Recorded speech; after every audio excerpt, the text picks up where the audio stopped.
আসসালামু আলাইকুম viewers, welcome to back my channel. আজকের পর্বে আমি সেমাই পিঠা বা চুষি পিঠা যে নামে চেনেন আমি সেটাই রান্না করব আজকে। আর এজন্য আমি কিন্তু প্যাকেটের চুষি পিঠাটা নিয়েছি। এটা কিন্তু আপনারা হাতেও তৈরি করে নিতে পারেন, চালের গুঁড়া দিয়ে বা ময়দা দিয়ে। আমি প্যাকেটের চুষি পিঠাটা নিয়েছি, সেটা আমি চুলার আঁচ কম রেখে একটু ভেজে বাদামি কালার করে নিচ্ছি।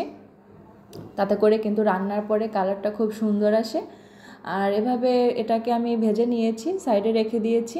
আর এখন দুধ গরম হতে দিয়েছি। আর এখানে দিয়ে দিচ্ছি দারচিনি, এলাচ এবং একটা লবঙ্গ, আর দিয়ে দিচ্ছি একটা তেজপাতা।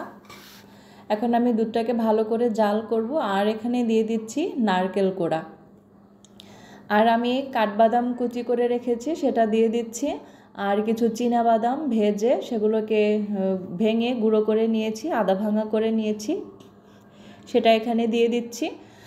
আমি দুধটাকে ভালো করে জাল করে একটু কমিয়ে নেব। তারপরে যেই চুষি পিঠাগুলো ভেজে রেখেছি তার ভিতরে দিয়ে দিচ্ছি এই গরম দুধ।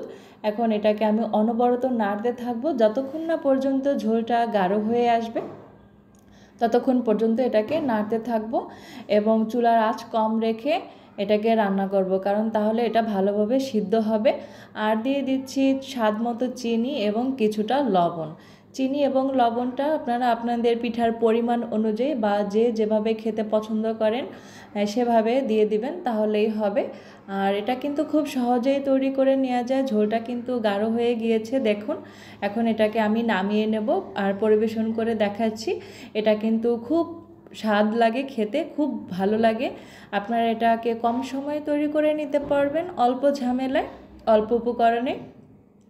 আমি উপর থেকে কিশমিশ দিয়ে দিচ্ছি এবং সেই গুঁড়ো করে রাখা চীনা বাদাম সেটা এখানে দিয়ে দিচ্ছি। এই বাদামগুলো যখন খাবেন দাঁতের নিচে পড়বে, কিন্তু তখন খুব ভালো লাগবে। এটা আপনারা খুব কম সময়ে খুব কম ঝামেলায় তৈরি করে নিতে পারেন।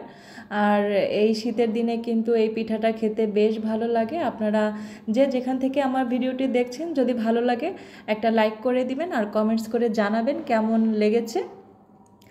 আর যারা ভিডিওটি ফেসবুক থেকে দেখছেন তারা ফলো দিয়ে রাখবেন, আর যারা ইউটিউব চ্যানেল থেকে দেখছেন তারা সাবস্ক্রাইব করে রাখবেন, আমার পাশে থাকবেন এবং আমাকে নতুন ভিডিও তৈরিতে উৎসাহ প্রদান করবেন। আর বেশি বেশি করে আমার ভিডিওগুলো তাহলে দেখতে পারবেন। আল্লাহ হাফেজ।